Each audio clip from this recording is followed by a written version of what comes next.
Samantala mga kapuso guys, sa ibang lugar sa Metro Manila, isa ang Quezon City sa mga nakaranas sa matinding pagbaha dahil sa habagat at bagyong Karina. Live mula sa Barangay Bagong Silangan ang kasama nating si Mariz Umali. Mars, kumusta ang sitwasyon dyan? Evan, nandito tayo ngayon sa Tagumpay Village, sa Barangay Bagong Silangan dito sa Quezon City. At isa nga ito sa mga barangay na pinaka-naapektuhan, pinaka-sinalanta ng bagyong Karina na pinaigting pa ng hanging habagat.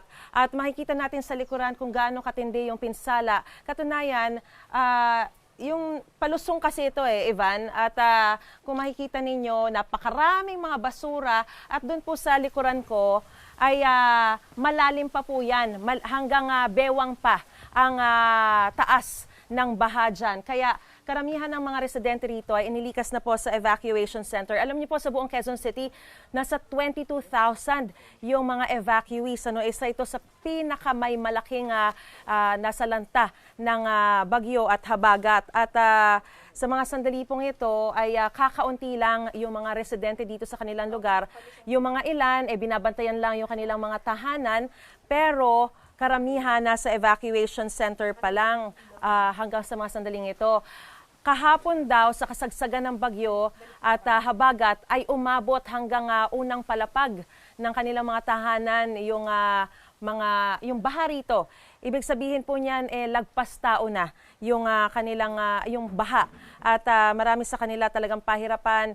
Nakita natin on the way here, meron pang nakasalansan sa kalsada yung rescue boat na ginamit at meron din po sila, papakita ko po itong tali sa aking likuran. Ito pong taling ito, itong lubid na ito, ikinabit po ito para hawakan ng mga tao at hindi sila madadala kapag sila lumakad doon sa baha.